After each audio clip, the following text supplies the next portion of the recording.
ГСП онлайн. Городские новости сейчас.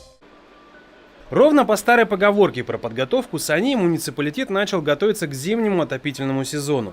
Первым на очереди инспекции стал поселок Водный. Магомед Османов с директором ухтинского подразделения Коми-тепловой компании побывали в котельной.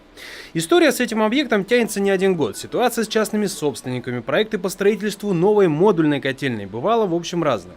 В последнее время ситуация успокоилась, и существующую котельную все же оставляют. Сегодня летом работает один котел на обслуживании ГВС, а с 1 июля ожидается начало планового ремонта. И меняем сети на ГВС, на отопление. В двухтрубном исполнении где-то около 80 метров меняем на системе отопления и 50 метров на сетях ГВС. Соответственно, меняем сетевые насосы там по котельной, и основные запор-моторы. Достопримечательность поселка, монумент вождю пролетариата, изрядно обветшал. Территория заросла, сам памятник выглядит не очень. Горзеленхозу поручено привести все в порядок, монумент обновить, территорию вокруг облагородить. Ремонт ожидает и второй памятник поселка Стеллу. Что по срокам? По времени, я думаю, дней 10, наверное. Достаточно будет? Дней 10 достаточно, но у нас в городе. Закончим город, потом приедем сюда. Потом-то я понимаю. Давай сколько? 2 недели, до 15 июля. Июля до 15. 20 дней 20 мы успеем. Осмотр продолжился на воднинских очистных сооружениях и станции забора воды. В сутки забирают, а затем сбрасывают порядка 1500 кубометров. Очищается вода алюминиевым коагулянтом. Здесь в целом ситуация нормальная. Ожидается плановый летний ремонт, промывка сетей, канализации. Одно время на очистных сооружениях в одной из фаз было повышенное пенообразование. Вопрос попробовали решить завозом другого ила. Помогло. Главная трудность водного хозяйства поселка связана отнюдь не с технологией или персоналом.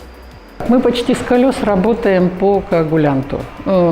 Почему? Потому что, скажем, запас жидкого коагулянта некуда создавать, его по 25 кубов привозят, нам его хватает на 2 недели. Здесь и на Яриге работать.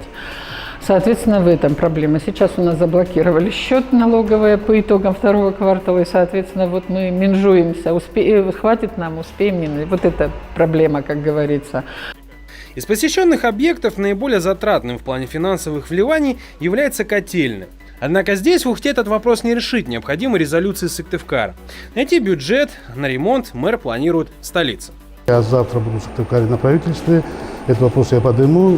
Цена вопроса 1,5 миллиона рублей. Это не такие большие деньги для того, чтобы подготовить котельную, чтобы она 100% была готова. Это и приобретение нового насоса, и ремонт котла, и остальное, все то, что необходимо, это цена вопроса 1,5 миллиона рублей. Итог поездки. Магомед Османов отметил, что руководители профильных подразделений хорошо понимают, что нужно для того, чтобы зиму город и поселки провели без эксцессов. Поскольку подготовка к будущим холодам только началась, то поездка на Водный будет первой в череде инспекций, следующим на очереди Сидью.